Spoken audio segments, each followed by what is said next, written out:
Hey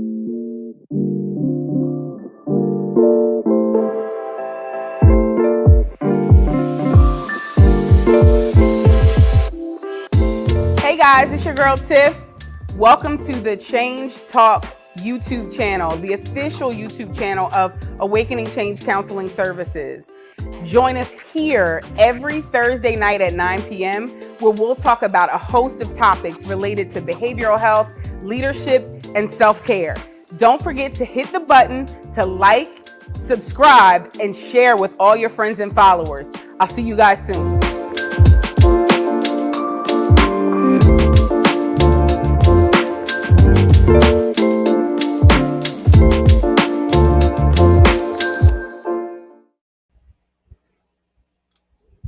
Hey guys, how are you? Instagram is telling me to hold on for a minute, but welcome. It's Thursday night and it's time for another episode of Change Talk. And if we haven't met before, if this is maybe your first time joining me for a Thursday night live, my name is Tiffany Jenkins and I come on every week. Come on every week and I talk about subjects related to, getting a little tongue tied already, mental health, self-care, leadership, things that I am fairly qualified to talk about. Good evening. And tonight, yes, I guess technically, yeah, this is my first live since everything has been official. I didn't even realize, I didn't realize that until you just said, "Hey doc, Kia," that's kind of funny. So yeah, since the last time I saw you, some things have changed. I think the last time we spoke, I was still waiting for a signature. I had something that was submitted and was kind of hanging in the balance. And literally the very next day, I found out that my paperwork was approved. And so it is official. I am now Dr. J, Dr. Jenkins. And so yeah, I'm really excited about that. It's an amazing feeling to know that it's finally over and now I get to spend my time however I want to. No more editing and writing and all that other kind of stuff, right? Um, so it feels really good. And I thank everyone for reaching out, all of your congratulations and well wishes and all of that through this process. It really is greatly, greatly appreciated. Um, if you happen to be watching this later and you caught us on the replay, make sure you do hashtag replay. Just jump right in, participate as if you were here with us, because all of your comments will come directly to me and I'll be able to jump in and respond to them in time. So I'm going to jump right in because wow, it's a lot to, there are a lot of different directions to take tonight's topic. And I've got a lot going on up here. I've got some notes to kind of keep me grounded. But I wanted to talk about just how we deal with toxic people in our lives, right? So July, strangely, well, not, I guess not strangely enough, but interestingly enough, that's a better way of putting it, it has been declared Family Reunion Month. I don't think I knew that before last week that July has been designated as Family Reunion Month. And so one of my mentors, Dr. Carrie Yazid, went on her live and her car chronicles and was talking about that one family member that doesn't really come to the cookout, doesn't really interact with many people, doesn't, seems to be kind of distant from the family. And she talked about some of that family trauma and drama as being perhaps the biggest cause for that. And so it kind of got me thinking a little bit about, as we get ready to, as there are a lot of folks who are, now that things are opening back up, or having family reunions, they're doing family get-togethers. It might just be a cookout with friends. It might be something more intense. You never know. But like, how do we navigate those spaces with people who are kind of toxic, right? And it is kind of an extension of a question that I got a couple of weeks ago um, from one of our Facebook folks about how do you leave a toxic relationship. So, what we're going to be talking about today can be used across the board, whether these folks are related to you or you're just choosing to have yourself join to them. And we're going to talk about something called detachment, and we're going to talk about it in a healthier sense. So, I want to just jump right into that. I'm going to see if now my Insta fam, I know you're not going to be able to see this, but if you happen to be joining me from the YouTube page or from Facebook or even from Periscope, you'll be able to follow along on the screen. Um, on one day this week, I can't even remember now because the days are running together. I posted something on our social media pages about the 7 traits of toxic people. And so we're going to start with just kind of reviewing those, and then we'll talk a little bit about what detachment is and how you can do that. And I'm going to do my best to do that in 30 minutes or less. It's not like Domino's, so there's no free pizza involved if I can't do it in 30 minutes or less. But that's just the goal that I'm setting for our conversation today. Please understand that while I'm going to be talking about some things that are very therapy adjacent, right? These are some topics that I do discuss with folks who I am in a therapeutic relationship with. Unless I am your therapist and you're talking to me about this, then none of this can be taken as kind of therapeutic advice. This is just kind of some suggestions, some points to ponder on. Now, if I'm your therapist and this hits on something, then most definitely inbox me and let's discuss this further in your next session. But if I'm not your therapist, then this is just information that you might want to speak with your professional about.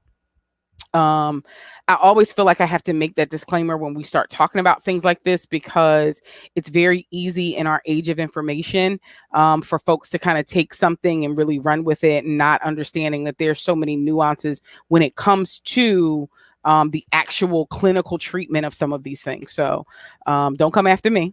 I'm just giving you information. Okay. So the 7 traits that we talked about. The first one was the person does not show concern for your feelings, your needs, or your rights. And I put all 3 of those in there because, again, this does not only apply to family relationships, but it can also apply to some other relationships as well. As you're jumping in, just say hey. I see the numbers are moving, but nobody's really talking to me. So as you jump in, say hey, let me know you're here. And as we go through, jump in with any questions that you might have. Okay. So toxic people don't show concern for your feelings, your needs, or your rights. And that can mean a number of things. Now, when it comes to family, a lot of times we overlook this because there y'all go. Now you talking to me. Hey, Joni. Hey, Joanne. How are you? This is important when it comes to family, because a lot of times we take a lot of stuff from family, right? Because they're our family and we think we just have to take it. Jokes that make us uncomfortable, whether they're jokes about our weight or I know for me, it doesn't bother me, so it's not really a toxic thing. But I'll have family members that used to say, well, every time I turn around, you still in school, you always in school, yeah, because I kind of got to do this in order to further myself professionally. That's one of my goals. But if it's something that you're more sensitive about, that you feel like people just keep like talking about and don't really care how you feel about it, might be a toxic trait. If they consistently violate boundaries that you've clearly established. Now, the key here is you have to have clearly established those boundaries before you can say that someone violated them in most cases. Now, violating your personal space or harming you in some way is kind of an obvious boundary. Like, you don't really need to set that up. That's kind of in the common sense category. But if there are things that are just off limits, things that you don't want to talk about, things that are none of anybody's business, which that can be a lot of things, and folks just consistently try to cross that boundary with you, that's another sign of toxicity. If they refuse to accept personal responsibility for what they're doing, if everything is always everybody else's fault, and when you try to tell them how they made you feel, it's yeah, but you did this, and all of this gaslighting stuff, that might be another toxic trait.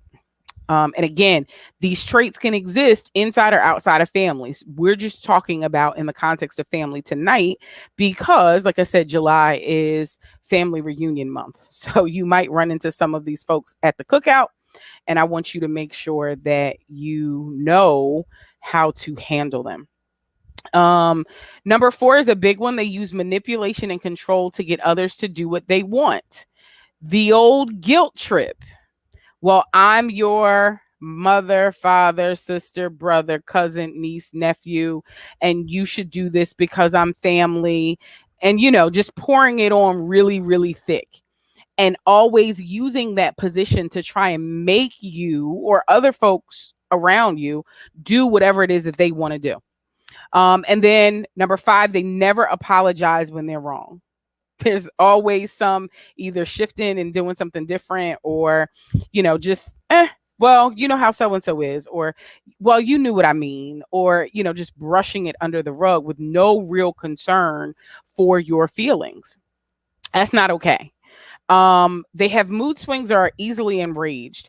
Now this one is a more, for me, more of a safety issue. Like if someone is putting you in danger, this kind of toxicity may not necessarily be, hey, how are you? This kind of toxicity is not necessarily emotional, although it could be. They could be emotionally abusive. People in this category are the folks you really just need to stay away from just for GP, because it's no telling what's going to pop off, right? And then number seven, they always have to be right. And as an example of the way that this can show up in family, there's a client of mine that I was working with, and we were talking about her relationship with her mother. And when we started going through the traits of toxic people, she was like, okay, so have you met my mom before? And we kind of laughed about it, but there were very real correlations between having endured all of this as a young adult, struggling with her own traumas and drama, and how, her mother, her relationship with her mother. So some of this stuff can be very, very deep rooted. And that's why at the beginning of this, I said, if anything that we're talking about today is triggering, you really, really, really need to connect with a therapist, because the longer you've been exposed to these types of people, the more difficult it becomes to clearly identify them as toxic. We just think that this is the way that it is, that they've always been, particularly when it comes to families. And it's not until we start getting to the healthier versions of ourselves that we realize this doesn't make me feel good anymore, right? Like every time I have to go to a family function, I get a migraine, or it takes me days to recover from it, or I find myself like getting really sick. That's so true. So, and like it just becomes this whole production to hype yourself up to get there, and then you've got to put on this face when you are there, and you're like kind of itching to get out of your skin to get away. If that's what it feels like when you're at family functions, congratulations, you're around some toxic people. And so the best thing, hey Keisha Michelle, the best thing that you can do is detach from them, right? Now, I like this statement from the Buddha: the root of all suffering is attachment. And I'm going to tell you why that is valid in this discussion, particularly when we're talking about family. When we're talking about family, we have this unrealistic expectation that we have to always be there, that we have to have this, put on this happy face. Everything's got to look good. Hey, Yanni, everything's got to be great. Like we've got to be at every family function. We've got to take every phone call. We've got to, well, that's the problem. You are so attached to what you think these relationships should look like that you are actually suffering, right? Now, so what we're going to talk about tonight is detachment. And when I say detachment, I'm talking about detaching with love. I'm not talking about, you know, you see memes all the time on social media. If I cut you off, it's because you handed me the scissors and all that kind of stuff. It doesn't even have to be that way. It doesn't have to be that complicated. Realistically speaking, if you are detaching with love, you're not doing it with all of this fanfare and all of this extraness, and you don't even have to announce it. Why? Because detaching with love means letting someone be who they are while you protect yourself from their negative energy. It is acceptance in its purest form. I'm not going to try and change you because then I would be as toxic to you as you are to me. But what I am going to do is I am going to just accept that there are some folks, some of whom I'm related to, that grind my gears, right? I can't stand them. I don't like what they stand for. I don't like how they act. I don't like how they make me feel, right? But I don't have to do anything about that. I can just choose my peace. I can say that I refuse to let their drama and trauma, because most of these cases, if you dig down deep enough, most of the folks who are acting in these negative ways have some unresolved trauma. Whole nother show, whole nother night. We're not going there, right? But when you detach with love, it just means that you keep being who you are. But in order for me to be my best self, I need to kind of pull away and I need to be over here. Right. And so first you have to realize like it's not your job to fix any of this stuff. You can be a casual observer of everything that's going on. You don't have to fix it. It's not your job. Again, you're letting them be who they are. You're protecting your energy. You're setting clear boundaries. You're learning that no is a complete, absolute sentence with a period or an exclamation point sometimes, right? But that you don't owe anybody an explanation. You don't owe anyone access to you. Access to you is a privilege. And so when you start erecting these boundaries and not only putting them up, but you have to do the work of maintaining them, that's when you start realizing that you are protecting your energy. Now, from the Hindu text, they talk about five stages of detachment. Um, and it really correlates with what psychologists and psychiatrists and therapists identify as the stages of change, right? So the first thing you have to do is you have to really identify what the problem areas are. Yes, because that's what it's about. Detaching with love is valuing yourself, right? You can't acknowledge that this is painful, that this is difficult if you don't love yourself, right? This is the ultimate. I talk a lot about self-care. If you guys have seen any other videos, you know, I'm like really, really big on self-care, wrote a whole book on self-care. Like this is a big thing for me. And one of the things that I don't think that we consider enough, particularly as people of color, Black folks, however you want to say it, we don't give ourselves permission to go through the detachment. We don't give ourselves permission. We think that we need permission from the family. And if you ask a toxic person if it's okay to put some space between you, of course, that toxic person is going to say no, right? Like that, it's just counterintuitive to who they are as a person, right? But when I am self aware enough, when I am full enough of love for myself, and this is not in an arrogant way, when I love and care for myself enough to find the strength to at least just assess what is helping me and what isn't, then that's when I can detach. I gotta love myself enough to be willing to have the courage to do the work, to separate, and to make that space and make that time for myself. Thanks. Oh my God. Yes.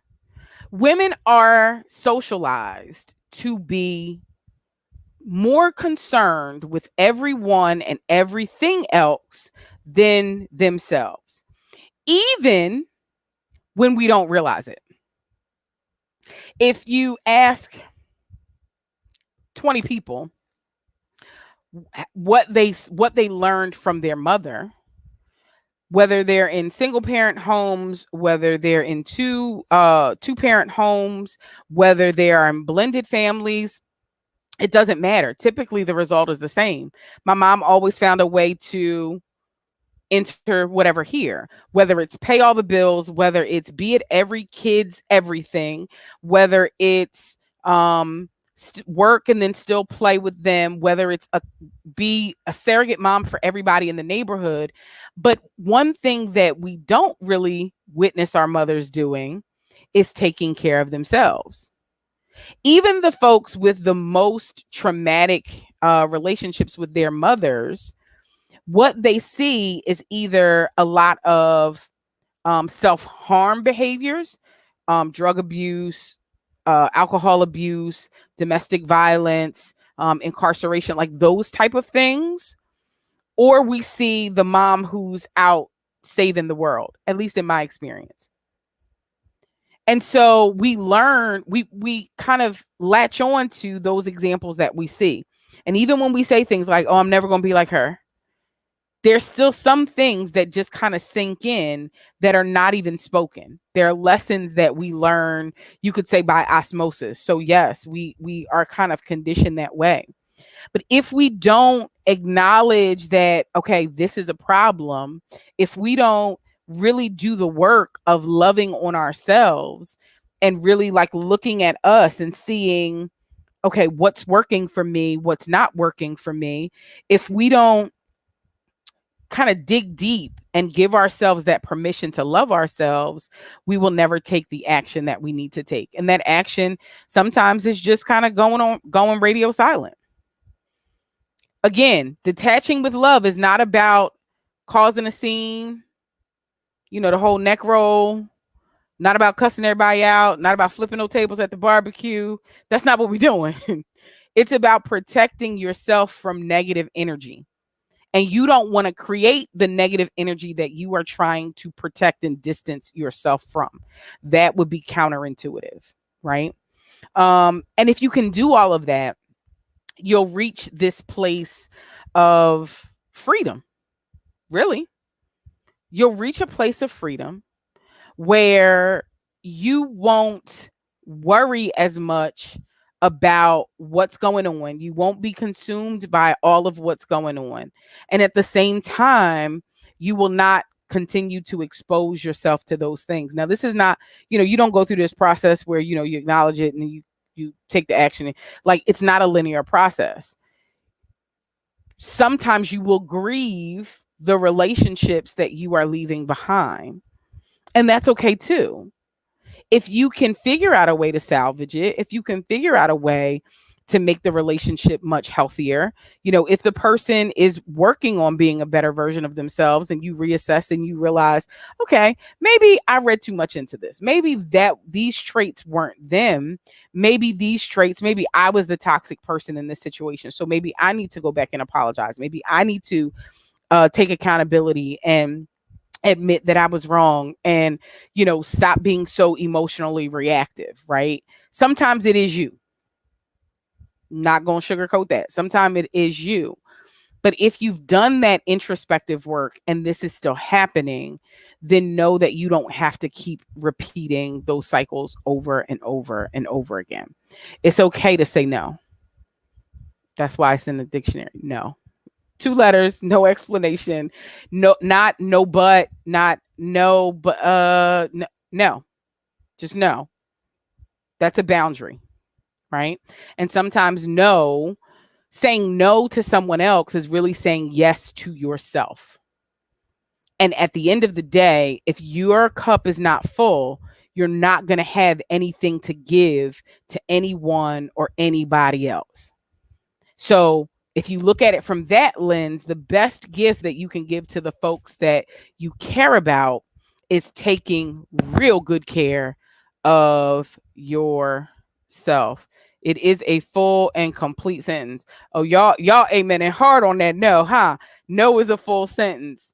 Instagram, it's okay to say no. Yes, it is. You have to say yes. Yanni, you took the words literally out my mouth. You have to say yes to your piece. And so what I teach my clients to say is, if it does not contribute to my peace, my pocket, or my purpose, then it's a no for me. If it does not contribute to my peace, my pocket, or my purpose, it's a no. I can say yes to those things because those things are what are going to help me live a happy and full and fulfilled and balanced life. But anything outside of that, that's just not going to work. Okay? That's just not going to work. So let me check in. I think I got all my comments from my Insta fam.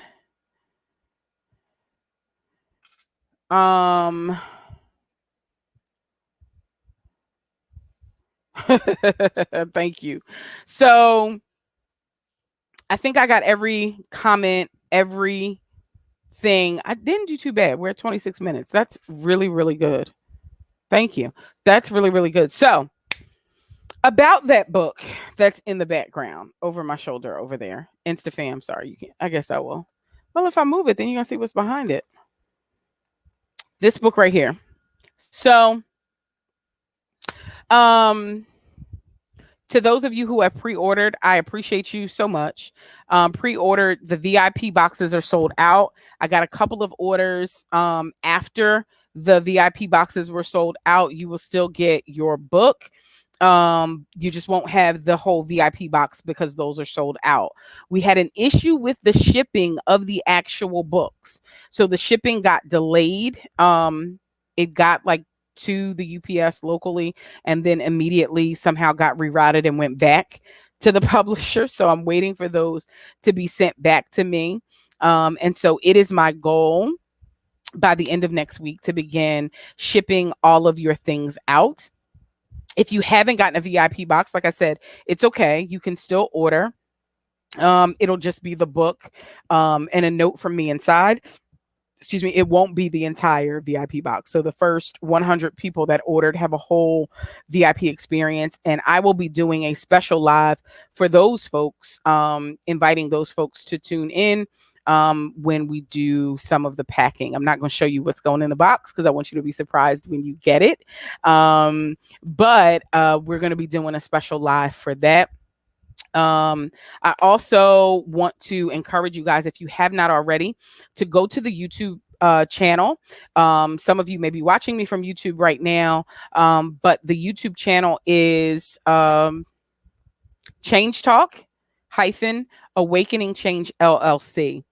Go to the YouTube channel. Please like and subscribe if you are enjoying the content. This is show number 36, which I am very excited to have made it this far because I didn't know if I would. But I really thoroughly enjoyed our Thursday night chats and the engagement and all of that.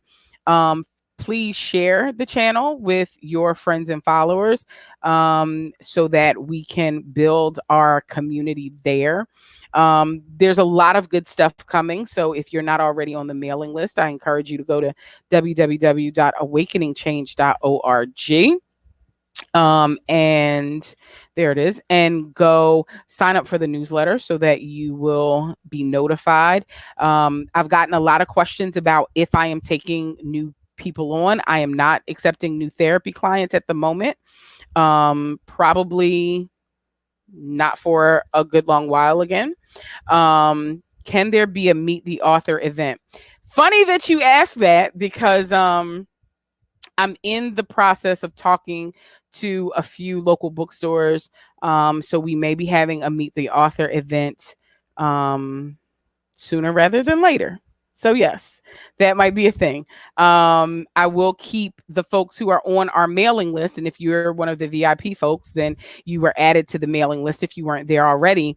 Our VIP folks will have first access to that event when it comes out, and then we'll let the rest of the world know. But my Change Fam gets first access to all of that. If you have any suggestions for topics that you would like to see covered, any questions that you have that you didn't feel comfortable with putting all over the internet, feel free to reach me using the contact us form on the website. Again, that's www.awakeningchange.org. For my Insta fam, you can just drop me a DM, and I will be more than happy to communicate with you. And I think that's it. If you happen to come in late, or you didn't catch something, hashtag replay, go back, watch it. I really, really hope that this content was helpful to you, and that it was useful to you. Again, if something that we discussed today kind of hit on some hard spaces, I would encourage you to look for a therapist in your area. If you are having trouble finding a therapist, drop a message in my DM. Let me know, and I will do my absolute best to try and get you connected to a therapist. So I feel like standing up in church, giving all the announcements. I think I'm done. So I thank you guys. I thank you. I thank you. I thank you for tuning in. I will see you all next week. If how did they say that? Good Lord willing and the creek don't rise. I think that's how that saying goes. But hopefully I will see you guys here next week. Somebody just popped in the comments. Oh, thank you. I appreciate it. Thanks for stopping by, Joanne.